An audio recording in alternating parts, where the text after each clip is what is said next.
Se você olhar no mapa mundi, você vai ver que latitudes médias são regiões onde estão alinhados os desertos da Terra. Na África tem o Namíbia Kalahari, do outro lado dos Andes tem o Atacama, tem o deserto da Austrália. No hemisfério norte tem o Saara e o Sonoma lá no México. E não é por acaso que esses desertos estão alinhados ali. Existe uma circulação chamada circulação de Hadley. Ventos sobem na região equatorial porque tem mais energia lá. E lá eles perdem umidade. Por isso que estão as florestas todas lá. Esse vento que subiu progride para a latitude média. E aí onde ele desce é um vento seco, ele rouba a umidade da superfície. Então uma região, naturalmente, a tendência dela é de aridez.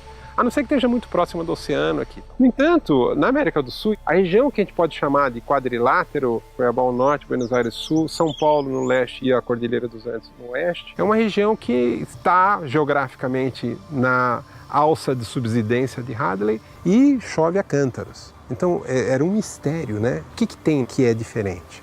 Temos essa grande floresta. E o que tem lá? Tem um super irrigador da atmosfera. O que a Amazônia tem que é tão importante? Como que uma floresta pode manipular o clima? Como é possível que uma área que está a 3.000 quilômetros do oceano receba umidade do oceano? O oceano é a fonte primordial de toda a água. O vento leva essa umidade para dentro do continente. Conforme ele vai entrando no continente, vai chovendo e o ar vai ficando mais seco. Se não tivesse algum mecanismo para manter o ar úmido, esse ar lá dentro do continente ia ficar totalmente seco. O que tem na Amazônia que é diferente? E a Amazônia tem árvores. As árvores grandes na floresta, elas têm raízes muito profundas, elas pegam água no lençol freático, bombeiam lá de baixo, 50, 60 metros, e as folhas são estruturas fantásticas de evaporação. Uma árvore grande, com uma copa com 20 metros de diâmetro, uma árvore frondosa, chega a colocar mais de 1.000 litros de água num dia. Para toda a Amazônia, é um volume que chega a 20 bilhões de toneladas de água num dia. Para você ter uma ideia do tamanho que é isso daí, o rio Amazonas, que coloca 20% de toda a água doce que chega nos oceanos no mundo inteiro, coloca 17 bilhões de toneladas no mesmo período. Um rio de vapor que acende é maior que o rio Amazonas. Vai ficar claro por que isso é tão importante para quem está fora da Amazônia e recebe a umidade da Amazônia. Você tem o ar com uma quantidade grande de vapor, mesmo que ele esteja saturado, se não tiver uma partícula lá para começar a depositar as moléculas de vapor e formar água líquida e formar gota da nuvem, não forma.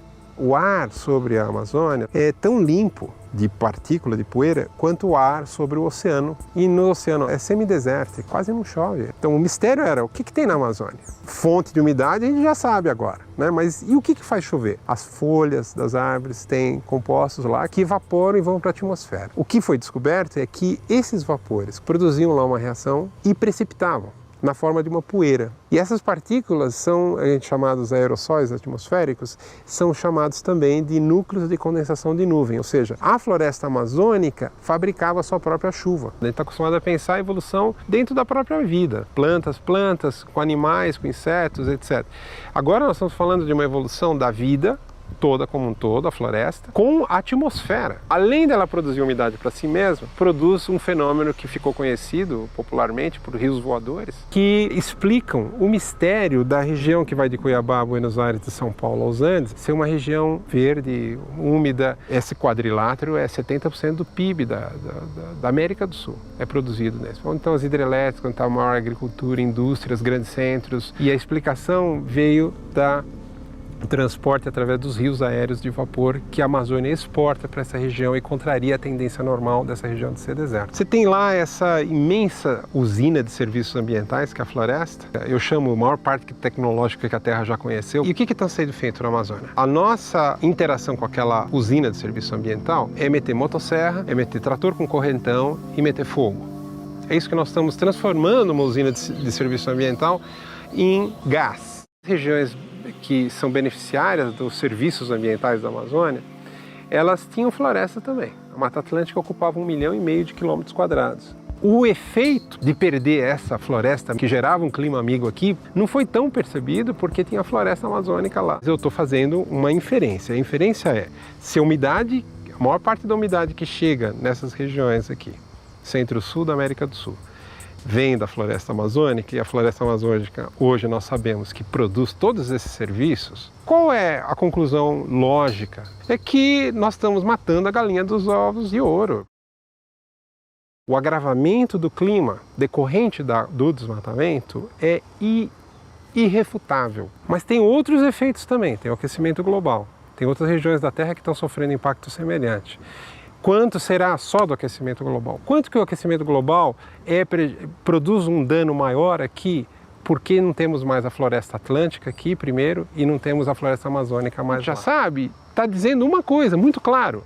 Perdeu floresta, se prepare para um clima inóspito. Você tirou a árvore, você tirou aquele serviço. Seguiu o desmatamento, aumentou o desmatamento, ampliou, encontrou amparo legal, porque as leis que fizeram agora como o Código Florestal deu anistia para quem desmatou. Tem alternativas demonstradas de que você pode acabar com o desmatamento e replantar as florestas. Replantar floresta não só na Amazônia.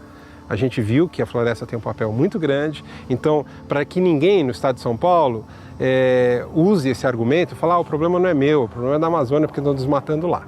O problema é de São Paulo, sim. Não tem por que um morro pelado que não produz nada para a pecuária, como a gente vê em São Paulo por todo canto, não ser replantado e ter uma floresta nascendo ali. Só que replantio de floresta significa, a gente levou 40 anos destruindo, no caso da Amazônia, levou séculos destruindo a Mata Atlântica, porque era no machado, não tinha motosserra, mas a gente vai precisar ter paciência para reconstruir. Uma árvore demora décadas para produzir esses efeitos todos, né? Mas um dia a gente precisa começar.